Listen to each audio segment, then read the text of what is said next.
है जो हजारों सालों से एक जंगल को अपना घर मानती है, उसे पूछती है।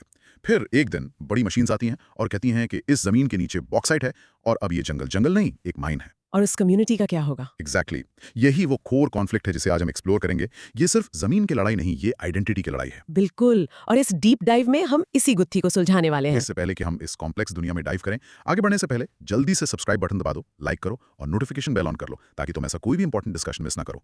Let's start the journey. तो आज हम इंडिया में ट्राइबल इश्यूज के मेलस्ट्रोम यानी भावनाओं के बवंडर को समझने वाले हैं। हम एक के बाद एक सेवरल इंपॉर्टेंट क्वेश्चंस को अनपैक करेंगे। पहले हम एथनिक आइडेंटिटी और एथनिसिटी के अजीब से डिफरेंस को समझेंगे। इसके बाद हम लैंड, रिसोर्सेज और आइडेंटिटी से जुड़े कॉन्फ्लिक्ट्स को एक्सप्लोर करेंगे। और एंड में हम colonial versus post independence policies को कंपेयर करेंगे। So it's a packed session दोस्तों। Let's get started. तो पहला क्वेश्चन जो हमारे सामने है वो 2023 से है। Distinguish between ethnic identity and ethnicity. Discuss the factors responsible for ethnic conflict in tribal areas. 15M 2023. Broad micro-theme differentiating ethnic identity from ethnicity and analyzing drivers of conflict in tribal regions. Okay, let's unpack this. Ethnic identity दोस्तों वो अंदर की feeling है, ये subjective है। Subjective मतलब ये एक पर्सनल एहसास है। जैसे एक संथाल इंडिविजुअल अपने क्लैन, अपने कल्चर, अपनी हिस्ट्री से कनेक्ट करता है, ये उसकी अपनी पहचान है। okay. और ethnicity? Ethnicity on the other hand बाहर का लेबल है, ये ऑब्जेक्टिव है जो सोसाइटी या गवर्नमेंट देती है। जैसे संथाल्स को as a scheduled tribe classify करना। अच्छा, इसको एक रियल लाइफ एग्जाम्पल से समझा सकते हैं, थोड़ा आसान हो जाएगा। बिल्कुल। सोचो तुम्हारा एक फेवरेट म्यूजिक बैंड है, तुम उस बैंड के फैन हो, ये तुम्हारी आइडेंटिटी है, एक इंटरनल फीलिंग। राइट। पर सोसाइटी तुम्हें रॉक म्यूजिक लिसनर का लेबल देती है, जो एक ब्रॉडर कैटेगरी है। ये एथनिसिटी जैसा है, समझे? एक इंटरनल फीलिंग और एक external tag. Wow, that's a great analogy. तो अब आंसर की शुरुआत कैसे करें? इंट्रोडक्शन में क्या लिखना अच्छा रहेगा? आंसर की शुरुआत ऐसी होनी चाहिए। एथनिक आइडेंटिटी एक सब्जेक्टिव सेल्फ परसेप्शन है, जबकि एथनिसिटी एक एक्सटर्नल कैटेगराइजेशन है। और यहाँ एक गेम चेंजर रेफरेंस है, गेम चेंजर। हाँ, फ्रेडरिक बार्थ 1969। उनका रेफरेंस देना आपके आंसर को एक स्कॉलरी एज देता है। उन्होंने कहा कि एथनिसिटी इंटरैक्शन से बनती है, बाउंड्री डिफाइन करती है। एक सेकंड, ये फ्रेडरिक बार्थ का नाम यूज करना इतना जरूरी क्यों है? क्योंकि ये आपके आंसर को आम से स्कॉलरली बनाता है। एग्जामिनर को बताता है कि आपको कॉन्सेप्ट की डीप अंडरस्टैंडिंग है, सिर्फ सरफेस लेवल नॉलेज नहीं। Got it. तो इंट्रोडक्शन सेट हो गया, अब बॉडी में डिस्टिंक्शन को कैसे एक्सप्लेन करें? बॉडी में दो कॉलम्स बना सकते हो। एक तरफ ethnic identity, subjective, self ascribed, internal feeling. Example, Santhal individual का अपने स्पेसिफिक क्लैन प्रैक्टिसेस से जुड़ना। और दूसरी तरफ ethnicity, objective, externally imposed. Example, state द्वारा संथल्स को शेड्यूल्ड ट्राइब एसटी क्लासिफाई करना। यहाँ मैक्स वेबर का पर्सपेक्टिव भी ऐड कर सकते हो ऑन सोशल क्लासिफिकेशन। परफेक्ट। अगर कोई पूछे कि एथनिक आइडेंटिटी और एथनिसिटी के बीच का डिफरेंस एक लाइन में समझाओ तो क्या कहोगे? Simple, identity is who I think I am, while ethnicity is who society says I am. Brilliant. तो इस पार्ट को कंक्लूड कैसे करें? इस पार्ट को कंक्लूड करते हुए हम कह सकते हैं कि आइडेंटिटी पर्सनल है और एथनिसिटी सोशल या पॉलिटिकल है। ठीक है। अब आते हैं क्वेश्चन के दूसरे हिस्से पर, ट्राइबल एरियाज में एथनिक कॉन्फ्लिक्ट के फैक्टर्स। इसकी इंट्रोडक्शन कैसे शुरू करें? अब आते हैं कॉन्फ्लिक्ट वाले पार्ट पर। इंट्रोडक्शन ऐसी हो सकती है, ये कॉन्फ्लिक्ट इसलिए होता है क्योंकि अंदर की फीलिंग, आइडेंटिटी और बाहर के लेबल एथनिसिटी में क्लैश होता है। अच्छा। और इसके मेन फैक्टर्स क्या हैं? सबसे बड़ा रीजन क्या है? हाँ। सबसे बड़ा रीजन है रिसोर्स कंपटीशन एंड डिस्प्लेसमेंट। जब डेवलपमेंट प्रोजेक्ट्स आते हैं तो ट्राइबल कम्युनिटीज डिस्प्लेस होती हैं। इससे लैंड एलियनेशन होता है, उनकी जमीन उनसे छीन जाती है। इसका कोई सॉलिड एग्जांपल? बिल्कुल, डोंगारिया कॉन ट्राइब का न्यामागिरी हिल्स में बॉक्साइट माइनिंग के खिलाफ रेजिस्टेंस। ये क्लासिक केस है जहां कस्टमरी राइट्स का वायलेशन हुआ। और यहां सुंदर 2016 का रेफरेंस जरूर देना। ये डोंगरिया कॉन्ड एग्जांपल इतना पावरफुल क्यों माना जाता है? क्योंकि ये रिसोर्स कॉन्फ्लिक्ट, कल्चरल राइट्स क्योंकि वो पहाड़ उनके लिए सैक्रेड हैं, और लीगल बैटल, एफआरए का यूज, तीनों डायमेंशंस को एक साथ कवर करता है। ओके, पहला फैक्टर क्लियर है। दूसरा है कल्चरल मार्जिनलाइजेशन। जब डोमिनेंट कल्चर इंपोज करने की कोशिश होती है तो ट्राइबल आइडेंटिटी को खतरा महसूस होता है। यहाँ किसी स्कॉलर का जिक्र कर सकते हैं? हाँ, यहाँ क्रिस्टोफ फॉन फूरर हाइमेंडॉफ का जिक्र करना अहम है। उन्होंने कहा कि कल्चरल ऑटोनॉमी को बचाना जरूरी है। राइट। और तीसरा factor? Governance and policy failures. Laws तो हैं पर उनका इंप्लीमेंटेशन अजीब है, इससे डिसकंटेंट बढ़ता है। जैसे कि panchayat extension to scheduled areas यानी पैसा, 1996 का पुअर एनफोर्समेंट, इससे ट्राइबल काउंसिल साइडलाइन हो जाते हैं। पॉलिसी फेलियर्स में पैसा के अलावा और क्या एग्जांपल दे सकते हैं? आप फॉरेस्ट राइट्स एक्ट 2006 के वीक इंप्लीमेंटेशन का भी जिक्र कर सकते हैं, जहां लैंड टाइटल्स देने में बहुत देरी होती है। तो आंसर को रैप अप कैसे करें? कंक्लूजन को इम्पैक्टफुल कैसे बनाएं? कंक्लूजन में सिर्फ समरी मत दो, एक फॉरवर्ड लुकिंग सोल्यूशन भी सजेस्ट करो। जैसे ट्राइबल कॉन्फ्लिक्ट का root cause self ascribed identity और इम्पोज्ड एथनिसिटी का क्लैश है। सोल्यूशन के लिए culturally sensitive policies, community participation और एफआरए जैसे लॉज का इफेक्टिव इन्फोर्समेंट जरूरी है। ऐसा कहकर प्रोटेक्टिंग ट्राइबल ऑटोनॉमी जैसे टर्म्स यूज करो। एक आखिरी सवाल इस टॉपिक पर, आंसर स्ट्रक्चर में क्या मैं पहले फैक्टर्स लिख सकता हूँ और फिर डिस्टिंक्शन? नहीं, क्वेश्चन का फ्लो फॉलो करो। पहले डिस्टिंग्विश, फिर discuss.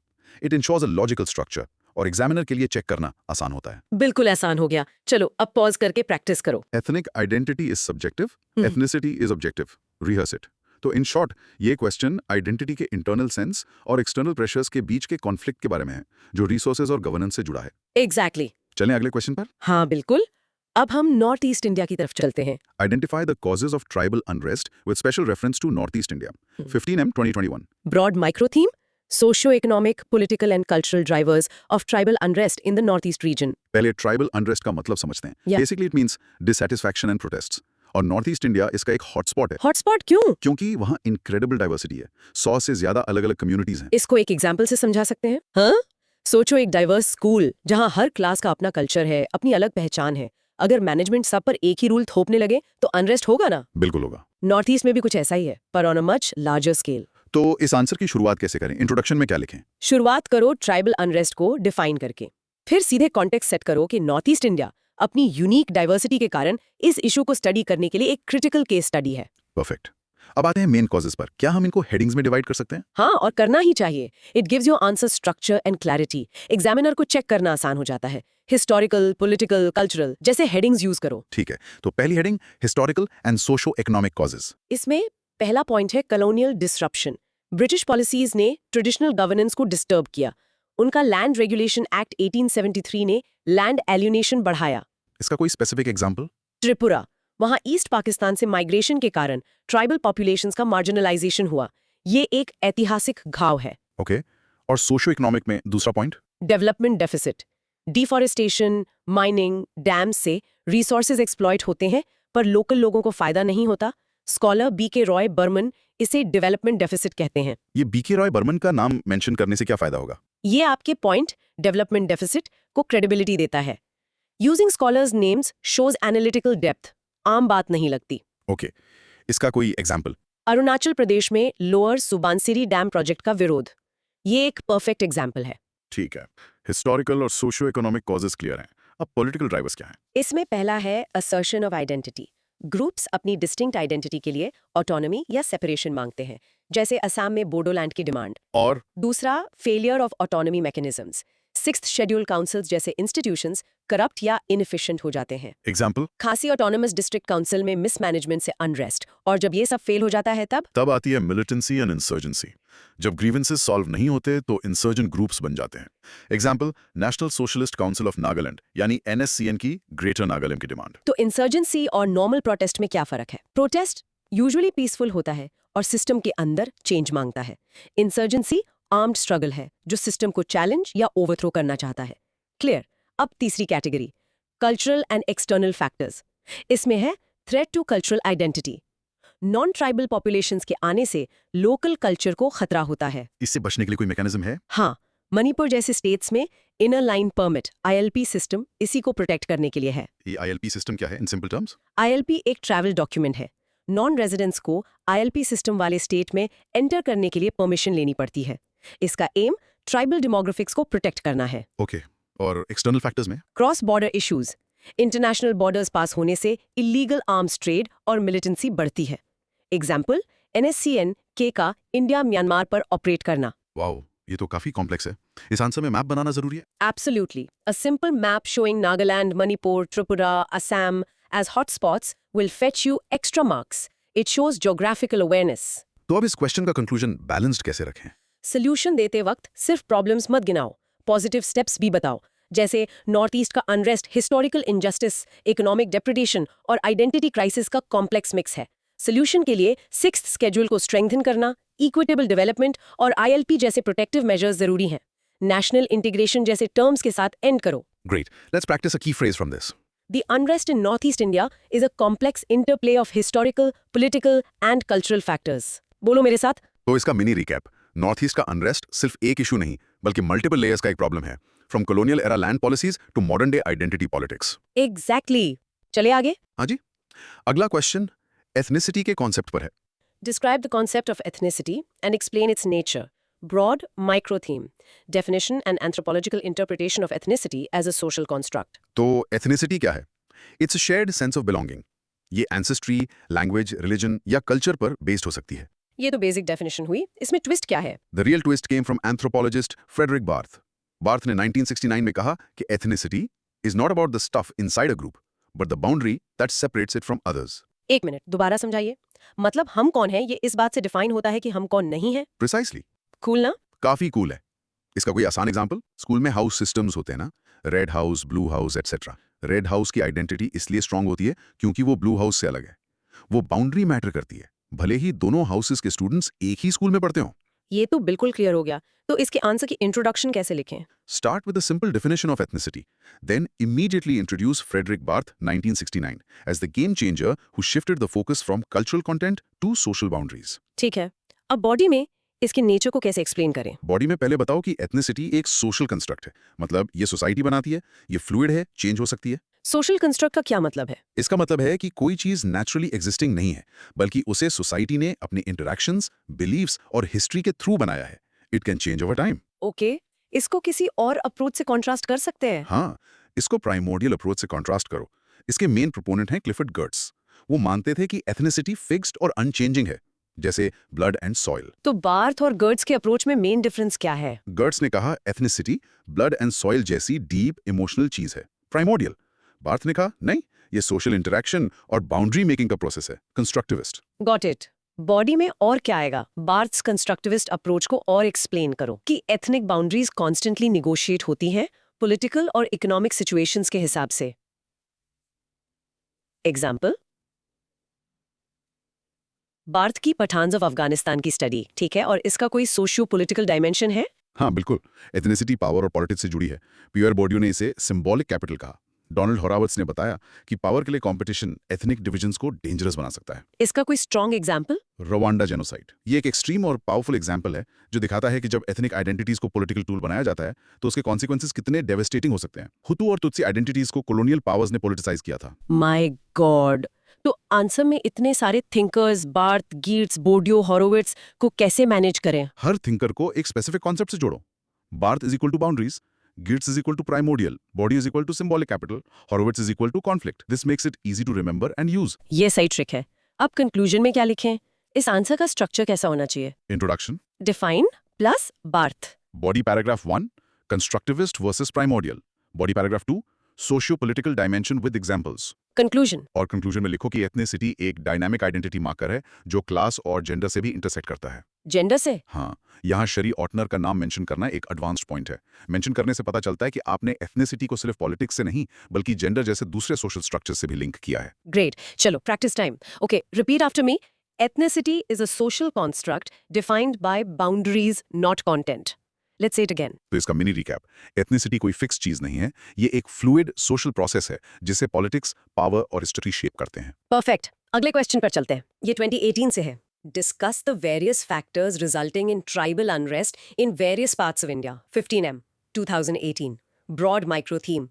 Socio-economic, political and historical drivers leading to conflict in India's tribal regions. ये क्वेश्चन थोड़ा जनरल लग रहा है, नॉट ही स्पेसिफिक नहीं। हाँ, इसका स्कोप पूरे इंडिया का है, इसलिए हमें फैक्टर्स को ऐसी कैटेगरीज में डिवाइड करना होगा जो हर जगह अप्लाई हो सके। तो इंट्रोडक्शन में क्या अप्रोच लें? इंट्रोडक्शन में बताओ कि ट्राइबल अनरेस्ट इंडिया में एक वाइड स्प्रेड फिनोमेना है, not limited to one region, और इसके रूट्स हिस्टोरिकल इनजस्टिस और पोस्ट इंडिपेंडेंस डेवलपमेंट पॉलिसीज में है। ठीक है, अब फैक्टर्स को कैसे कैटेगराइज करें?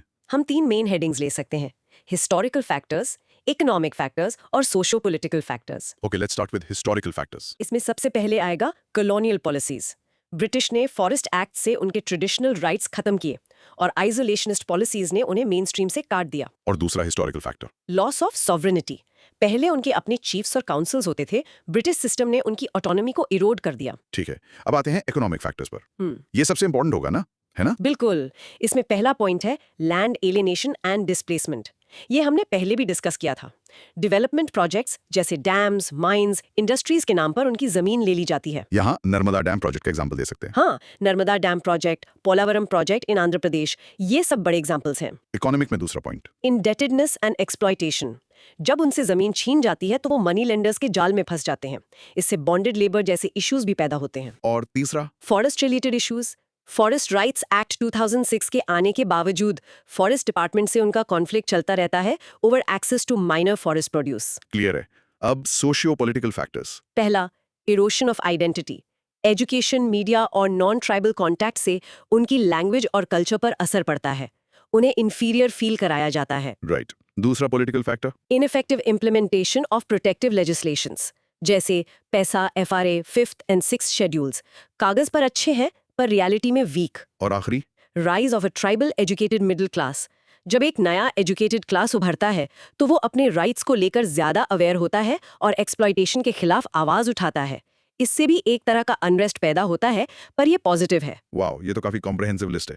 इस आंसर को कंक्लूड कैसे करें? कंक्लूजन में लिखो कि ट्राइबल अनरेस्ट कोई लॉ एंड ऑर्डर प्रॉब्लम नहीं है, बल्कि एक सोशियो इकोनॉमिक और पॉलिटिकल इशू है। सोल्यूशन के लिए एक सेंसिटिव, पार्टिसिपेटरी और राइट्स बेस्ड अप्रोच की जरूरत है। एक सवाल, इसमें केस स्टडीज को कैसे इंटीग्रेट करें? हर फैक्टर के साथ एक छोटा सा एग्जाम्पल दे दो, जैसे लैंड एलियनेशन के साथ झारखंड या ओडिशा का माइनिंग कॉन्फ्लिक्ट, आइडेंटिटी एरोजन के साथ सेंट्रल इंडियन ट्राइब्स का। परफेक्ट, चलो प्रैक्टिस करें। Tribal unrest is not a problem but a symptom of deeper historical and economic injustices. Tribal unrest के roots colonial history, land alienation और weak policy implementation में है। ये एक पैन इंडिया इशू है। एक्सीलेंट। अब एक शॉर्ट नोट क्वेश्चन लेते हैं 2017 से। Write short notes on ethnicity and regionalism. 10 M's, 2017. Broad micro theme, defining and explaining the interconnectedness of ethnicity and regionalism in socio-political dynamics.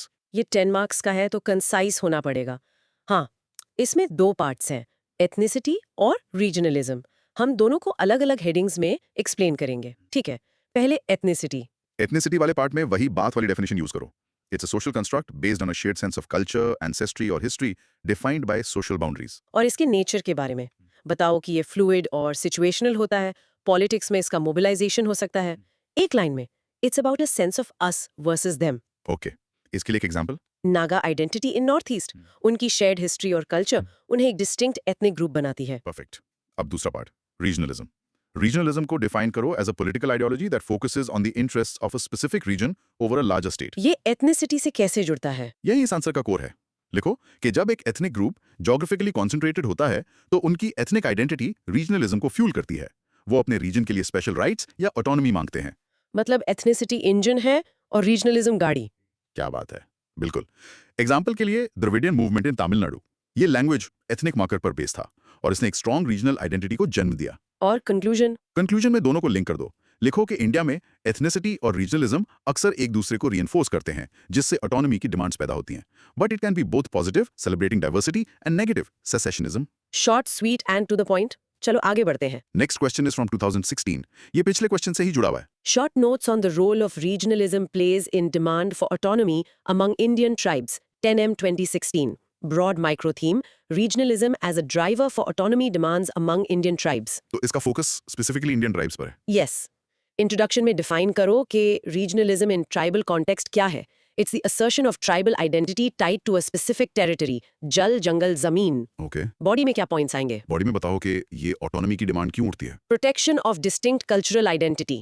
उन्हें डर होता है कि dominant culture उन्हें assimilate कर लेगा. Point 2। Control over local resources. उन्हें लगता है कि उनके रिसोर्सेज, मिनरल्स, फॉरेस्ट्स बाहर के लोग एक्सप्लॉइट कर रहे हैं और उन्हें कोई फायदा नहीं हो रहा। जैसे झारखंड मूवमेंट। Perfect example.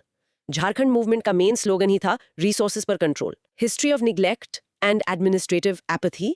उन्हें लगता है कि स्टेट कैपिटल्स उनसे दूर हैं और उनकी जरूरतों को नहीं समझते।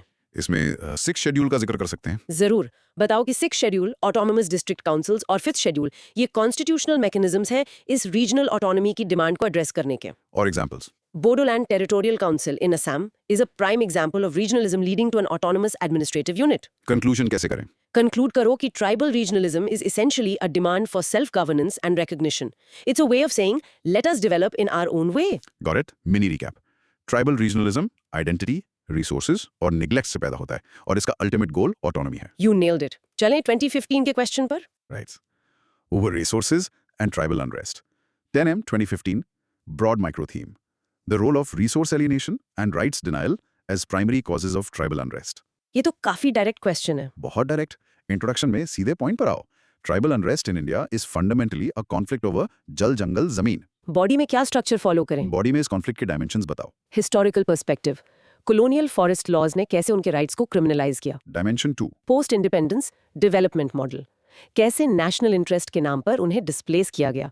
वॉल्टर फर्नांडिस का 40% डिस्प्लेसमेंट वाला डेटा यहाँ कोट करना बहुत इंपैक्टफुल होगा। ठीक है, और लीगल पॉलिटिकल कॉन्फ्लिक्ट, एक तरफ उनके कस्टमरी राइट्स हैं, दूसरी तरफ स्टेट के laws like land acquisition act, इससे कॉन्फ्लिक्ट होता है। इसमें फॉरेस्ट राइट्स एक्ट का जिक्र कैसे करें? बताओ कि FRA 2006 एक लैंडमार्क लॉ है जो इस हिस्टोरिकल इनजस्टिस को करेक्ट करने की कोशिश करता है बाय रिकॉग्नाइजिंग देयर राइट्स, लेकिन इसकी पूर इंप्लीमेंटेशन से अनरेस्ट कम नहीं हुआ है। नियमागिरी केस स्टडी यहाँ भी फिट होगी? Absolutely. Niyamagiri is the best example of how a community used FRA to protect their resource rights. Conclusion में क्या लिखा है? कंक्लूजन में लिखो कि इस अनरेस्ट को सॉल्व करने के लिए स्टेट को रिसोर्स एक्सट्रैक्शन के पर्सपेक्टिव से हटकर रिसोर्स राइट्स के पर्सपेक्टिव को अपनाना होगा। The solution lies in empowering gram sabhas and effectively implementing FRA and PESA. Let's practice. Repeat after me. The conflict is between two worldviews. Resources as commodities versus resources as a basis of life and identity. Tribal unrest का दिल जमीन और संसाधनों पर अधिकार की लड़ाई है। Perfect. अब चलते हैं 2014 के दो क्वेश्चंस पर। पहला, एथनो नेशनलिज्म पर। Discuss the rise of ethno-nationalism among Indian tribes with specific example. 15M 2014. Broad micro-theme. Analysis of the causes, manifestations and consequences of ethno-nationalism among Indian tribes. पहले एथनो नेशनलिज्म को define करना होगा। हाँ, introduction में बताओ कि ethno-nationalism एक ऐसी पॉलिटिकल आइडियोलॉजी है जहां नेशन को एथनिसिटी से डिफाइन किया जाता है।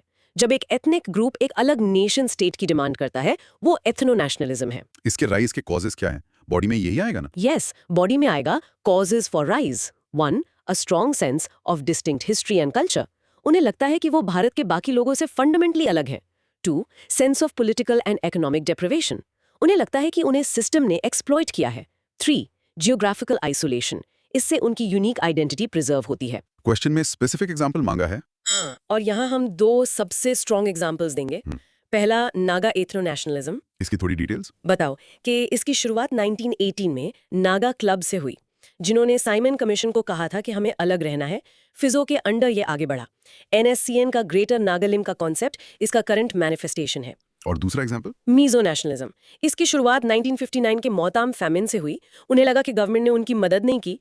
उस अलगाव से मीजो नेशनल फ्रंट बना, जिन्होंने आज़ादी की मांग की। बाद में मीजो अकॉर्ड 1986 से पीस एस्टैब्लिश हुआ। तो इसके कॉन्सिक्वेंसेस क्या हैं? कॉन्सिक्वेंसेस में दोनों पॉजिटिव और नेगेटिव बताओ। Negative. Decades of insurgency, violence, loss of life. Positive. It led to the creation of new states like Nagaland and Mizoram, giving them political recognition. Conclusion. Conclude करो कि Indian states ने इसे suppression और negotiation दोनों तरीकों से handle किया है। The challenge is to accommodate these aspirations within the Indian constitution while ensuring national integrity. Ethno nationalism एक अलग नेशन की डिमांड है जो डिस्टिंक्ट आइडेंटिटी और नेग्लेक्ट से पैदा होती है, जिसके सबसे बड़े एग्जांपल्स नागाज और मिजोज हैं। Spot on. अब 2014 का दूसरा question. What are the significant factors responsible for tribal unrest? 15M 2014. Broad micro theme. Socioeconomic, political and historical drivers leading to conflict in India's tribal regions. Wait, ये क्वेश्चन तो 2018 वाले question से almost same है। हाँ बिल्कुल, यही तो UPSC की ट्रिक है। क्वेश्चंस रिपीट होते हैं, बस फ्रेजिंग बदल जाती है। इसका आंसर भी वही होगा जो हमने 2018 के क्वेश्चन के लिए डिस्कस किया था। तो वही factors, historical, economic, land alienation, indebtedness, socio political, identity erosion, policy failure. Exactly, आप वही स्ट्रक्चर, वही पॉइंट्स, वही एग्जांपल्स यूज कर सकते हैं। बस इंट्रोडक्शन और कंक्लूजन को क्वेश्चन की लैंग्वेज के हिसाब से थोड़ा मॉडिफाई कर दो। तो इसमें कुछ नया ऐड करने की जरूरत नहीं। आप चाहें तो हेल्थ एंड एजुकेशन निग्लेक्ट को एक अलग पॉइंट बना सकते हैं टू ऐड मोर डेप्थ, बाकी कोर वही रहेगा। ठीक है, तो हम आगे बढ़ सकते हैं। नेक्स्ट इज 2013 से Ethnic movements in India, 10-2013. Broad micro-theme. Definition and classification of socio-political struggles based on ethnic identity in India. ये भी एक शॉर्ट नोट है। इंट्रोडक्शन में एथनिक मूवमेंट्स को डिफाइन करो। कैसे? These are collective actions by ethnic groups to achieve political and cultural goals. Body में इनका क्लासिफिकेशन दे सकते हैं। हाँ, वही बेस्ट अप्रोच है। TK ओमन का क्लासिफिकेशन यूज कर सकते हो। 1. Autonomy movements. एक स्टेट के अंदर ज्यादा पावर मांगना। Example Bodoland, Gorkhaland. 2. Secessionist movements, देश से अलग होने की मांग। Example early Naga and Mizo movements. 3.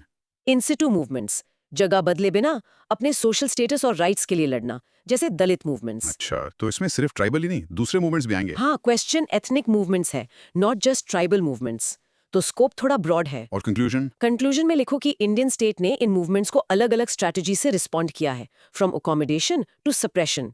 ये इंडियन डेमोक्रेसी की डाइवर्सिटी और उसके चैलेंजेस दोनों को दिखाते हैं। चलो अब आते हैं 2013 के दूसरे क्वेश्चन पर। Examine the impact of non-tribal contact on socio-cultural institutions of tribal people with suitable examples.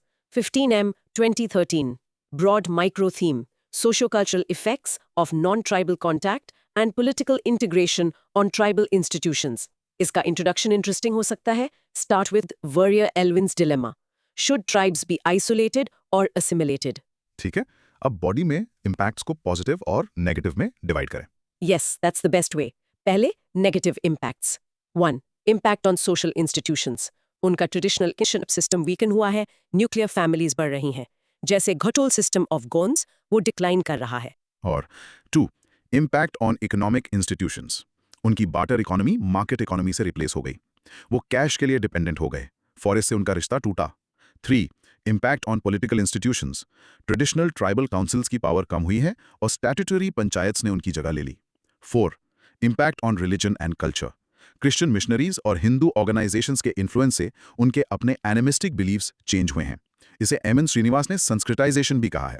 Nilgiris की टोडा कम्युनिटी का एग्जाम्पल यहाँ दे सकते हैं. बिल्कुल. टोडा कम्युनिटी में पॉलीएंड्री बहुपति प्रथा का कम होना इसका एक परफेक्ट एग्जाम्पल है. अब आते हैं पॉजिटिव इम्पैक्ट्स पर. टेंसी और लिटरेसी रेट बढ़ी है. 2. Awareness of rights. Non tribal contact से उन्हें अपने कॉन्स्टिट्यूशनल राइट्स के बारे में पता चला. 3. Political participation. वो अब लोकल और नेशनल पॉलिटिक्स में पार्टिसिपेट कर रहे हैं. तो कंक्लूजन क्या होगा? कंक्लूजन में लिखो कि नॉन ट्राइबल कॉन्टैक्ट एक डबल एज्ड स्वॉर्ड है. इसने उन्हें अपॉर्चुनिटीज भी दी हैं और चैलेंजेस भी. The ideal path is Nehru's tribal Panchsheel integration without losing identity. Great. अब हम आते हैं हमारे आखिरी और सबसे लंबे क्वेश्चन पर 2011 से 30 मार्क्स का. Compare the approach adopted towards tribal communities during colonial and post-independence periods. 30M 2011. Broad micro theme. Comparative analysis of colonial versus post-independence policies and approaches towards Indian tribal communities. 30 marks का है, तो structure बहुत clear होना चाहिए. Introduction, फिर a clear comparison table या paragraphs on different themes और आखिर में कंक्लूजन. इंट्रोडक्शन में क्या लिखें? इंट्रोडक्शन में कॉन्टेक्स्ट सेट करो कि कॉलोनियल और पोस्ट इंडिपेंडेंस दोनों पीरियड्स में स्टेट ने ट्राइबल कम्युनिटीज के साथ एंगेज किया, पर उनके मोटिव्स और मेथड्स में जमीन आसमान का फर्क था. ठीक है. अब कंपैरिजन के थीम्स क्या होंगे? मोटिव. Exploitation and control. उनके लिए tribal areas resource rich territories थे. Welfare and integration. उन्हें नेशन बिल्डिंग प्रोसेस का हिस्सा बनाना था. Policy. Policy of isolation. Excluded और पार्शियली एक्सक्लूडेड एरियाज बनाए ताकि वो उन्हें अलग से कंट्रोल कर सकें. Policy of integration. Nehru's tribal Panchsheel, जो वेरियर एल्विन से इंस्पायर्ड था. आइडिया था integration without assimilation. Legal framework. Colonial legal framework. Forest acts 1865, 1927, जिन्होंने उनके राइट्स को क्रिमिनलाइज किया. Post independence legal framework. Constitutional safeguards. 5th and 6th schedules, reservations, FRA, पेसा, ये protective हैं. Impact on economy.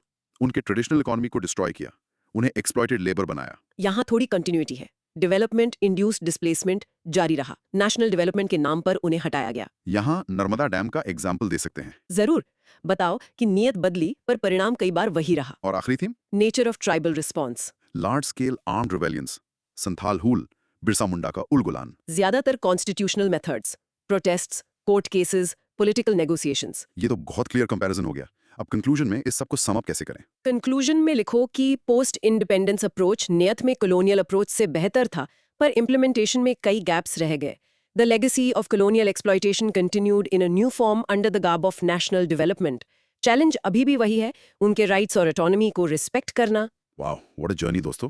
हमने ट्राइबल इश्यूज के इतने सारे डायमेंशंस को कवर किया है. आज का हमारा ब्रॉड थीम था इंडिया में ट्राइबल अनरेस्ट के हिस्टोरिकल, सोशियो पॉलिटिकल और कल्चरल ड्राइवर्स को समझना. हमने शुरू किया एथनिक आइडेंटिटी, इंटरनल फीलिंग और एथनिसिटी, एक्सटर्नल लेबल के फंडामेंटल डिफरेंस हैं. फिर हमने देखा कि लैंड एलियनेशन, रिसोर्स एक्सप्लॉयटेशन और पॉलिसी फेलियर्स कैसे पूरे इंडिया में, स्पेशली नॉर्थ ईस्ट में अनरेस्ट पैदा करते हैं. हमने एथनो नेशनलिज्म और रीजनलिज्म जैसे कॉन्सेप्ट्स को समझा और देखा कि कैसे ये ऑटोनॉमी की डिमांड्स को फ्यूल करते हैं. और फाइनली हमने कॉलोनियल और पोस्ट इंडिपेंडेंस अप्रोचेस को कंपेयर किया और देखा कि एक्सप्लॉयटेशन का पैटर्न कैसे बदला, पर कई चैलेंजेस अभी भी हैं. So here something to think about.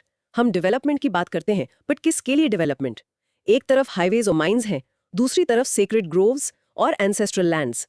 क्या एक इंक्लूसिव डेवलपमेंट मॉडल पॉसिबल है जो प्रोग्रेस भी लाए और इंडिया की एंशिएंट ट्राइबल हेरिटेज को डिस्ट्रॉय भी ना करे? सोचो इस बारे में. अगर ये डीप डिस्कशन तुम्हारे लिए हेल्पफुल था तो इस ज्ञान को अपने तक मत रखो. इस वीडियो को अपने दोस्तों के साथ शेयर करो. कमेंट सेक्शन में बताओ कि सबसे सरप्राइजिंग फैक्ट क्या लगा. और हाँ, if you haven't already, make sure you are subscribed to the channel. हम ऐसे ही कॉम्प्लेक्स टॉपिक्स को सिंपल बनाते रहेंगे. मिलते हैं नेक्स्ट टाइम.